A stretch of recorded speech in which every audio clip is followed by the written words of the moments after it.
நேபாளத்தில் சமூக வலைதளங்களுக்கு விதிக்கப்பட்ட தடையால் போராட்டம் வெடித்தது. ஜென்சி தலைமுறையினர் நடத்திய இந்த போராட்டம் கட்டுக்கடங்காமல் சென்றது. போராட்டத்தில் வன்முறை வெடித்ததால் 19 பேர் கொல்லப்பட்ட நிலையில் 300க்கும் மேற்பட்டோர் காயமடைந்தனர். நிலைமை கைமீறி சென்றதால் பிரதமர் பதவியிலிருந்து KP சர்மா ஒலி ராஜினாமா செய்துள்ளார்.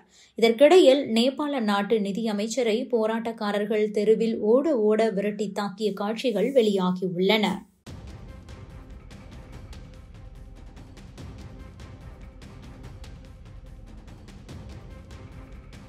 மேலும் இந்த போராட்டத்தின் போது வீட்டிற்கு தீ வைத்ததில் முன்னாள் பிரதமரின் மனைவியும் பலியாகி இருக்கிறார். இந்தியாவின் அண்டை நாடுகளில் ஒன்று நேபாளம். இமயமலையின் அடிவாரத்தில் இயற்கை எழில் கொஞ்சம் சூழலில் அமைந்திருக்கும் நேபாளத்தில் சமூக வலைதளங்களுக்கு விதிக்கப்பட்ட தடையால் திட்டவட்டமாக எதிர்ப்பு எழுந்தது. ஃபேஸ்புக், வாட்ஸ்அப், யூடியூப், இன்ஸ்டாகிராம் உள்ளிட்ட சமூக வலைதளங்கள் முடக்கப்பட்டன. இதற்கு எதிராக இளைஞர்கள் போராட்டத்தில் குதித்தனர். தங்களை ஜென்சி தலைமுறை என குறிப்பிடும் அவர்களின் போராட்டத்தில் திடீரென வன்முறை வெடித்தது.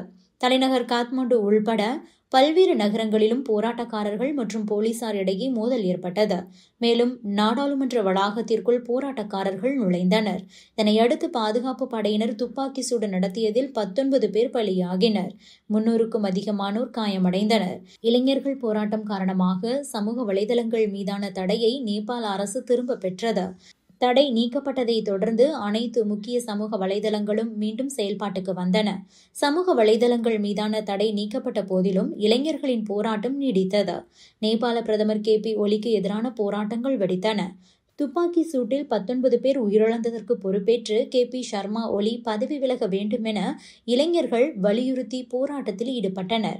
மேலும் ஆட்சி மாற்றம் செய்ய வேண்டும் என்ற ஒரு கோரிக்கையும் எழுந்தது.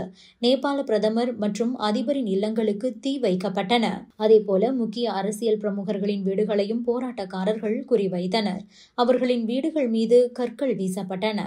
தகவல் தொடர்பு அமைச்சர் பிருத்வி சுப்பா குருங்கின் வீட்டிற்கு தீ வைக்கப்பட்டது. போராட்டம் காரணமாக தலைநகர் முழுவதும் காலவரையற்ற ஊரடங்கு உத்தரவு விதிக்கப்பட்டது. ஆனால் ஊரடங்கு உத்தரவையும் மீறி தலைநகர் காத்மாண்டுவில் இளைஞர்கள் போராட்டத்தை தீவிரப்படுத்தினர். அவர்கள் தெருக்களில் கூட்டமாக பேரணியாக சென்றனர். கட்டுக்கடங்காத வன்முறையால் நேபாள பிரதமர் KP சர்மா ஒலி தனது பதவியை ராஜினாமா செய்துள்ளார். மேலும் ஹெலிகாப்டர் வாயிலாக அண்டை நாட்டிற்கு தப்பியிருப்பதாகவும் தகவல் வெளியாகியுள்ளது. எனினும் அது குறித்த உறுதியான தகவல்கள் தெரியவில்லை. இதற்கிடையே நேபாள நாட்டு நிதியமைச்சரை போராட்டக்காரர்கள் ஓட ஓட விரட்டி தாக்கும் காட்சிகள் சமூக வலைதளங்களில் வெளியாகியுள்ளது. நேபாள நிதியமைச்சர் விஷ்ணு பிரசாத் பௌடேவை போராட்டக்காரர்கள் காத்மாண்டுவில் விரட்டுவதும் அதில் ஒரு போராட்டக்காரர் அவரை எட்டி உதைக்கும் காட்சிகளும் இடம்பெற்றுள்ளன.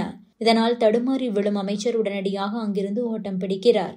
அப்போதும் விடாமல் போராட்டக்காரர்கள் அவரை துரத்தும் காட்சிகள் வெளியாகி இருக்கிறது. ஊரடங்கு உத்தரவை ஏற்க மறுத்து காத்மாண்டுவில் போராட்டக்காரர்கள் தீவிர போராட்டத்தை முன்னெடுத்து வருவதால் நேபாளம் முழுவதும் உச்சக்கட்ட பதற்றம் நிலவுகிறது. நேபாள எல்லையை ஒட்டிய பகுதிகளில் இந்தியாவும் பாதுகாப்பை பலப்படுத்தியுள்ளது. அரசுக்கு எதிரான போராட்டங்கள் வன்முறையாக மாறியதில் முன்னாள் பிரதமர் ஜலாநாத் கானலின் வீடு தீ வைக்கப்பட்டது. அந்த சம்பவத்தில் வீட்டில் தனிமையில் இருந்த அவரது மனைவி ராஜ்யலட்சுமி சித்ராகர் தீக்காயங்களால் உயிரிழந்திருக்கிறார். செப்டம்பர் 9ஆம் தேதியன்று காத்மாண்டுவின் டல்லு பகுதியில் நடந்த இந்த தாக்குதலில் போராட்டக்காரர்கள் வீட்டிற்குள் நுழைந்து தீ வைத்திருக்கிறார்கள். தீயில் காயமடைந்த ராஜ்யலட்சுமி சிகிச்சைக்காக மருத்துவமனைக்கு கொண்டு செல்லும் வழியில் இருந்திருக்கிறார். மேலும் இந்த கலவரத்தில் முன்னாள் பிரதமர் ஷேர் பகதூர் தியூபா மற்றும் அவரது மனைவி அர்சு ராணா தியூபா ஆகியோரும் கடுமையாக தாக்கப்பட்டுள்ளனர். அர்சு ராணா தியூபா தற்போதைய அரசின் வெளியுறவுத்துறை அமைச்சர் என்பது குறிப்பிடத்தக்கது. காத்மாண்டுவில் புதனில் கந்தா என்ற பகுதியில் உள்ள இவர்களின் வீட்டுக்குள் ஆர்ப்பாட்டக்காரர்கள் அத்துமீறி உள்ளனர். சமூக வலைதளங்களில் பரவும் வீடியோக்களில் தாக்குதல்களுக்கு பிறகு முன்னாள் பிரதமரின் முகத்தில் ரத்தம் வருவது தெரிகிறது. அமைச்சர்களை காப்பாற்றுவதற்காக ராணுவம் அங்கு செல்வதற்கு முன்பாகவே அவர்களது வீடு சூறையாடப்பட்டிருந்தது. காத்மாண்டுவிலும் நாட்டின் பிற பகுதிகளிலும் கலவரக்காரர்கள் பல நாச வேலைகளில் ஈடுபட்டிருக்கிறார்கள். அரசியல்வாதிகளின் வீடுகள், அரசு அலுவலகங்கள், ஊடக கட்சி அலுவலகங்கள், நாடாளுமன்றம், உச்சநீதிமன்ற கட்டிடம் என அனைத்தையும் தீயிட்டு எரித்திருக்கிறார்கள். Subscribe to One India and never miss an update.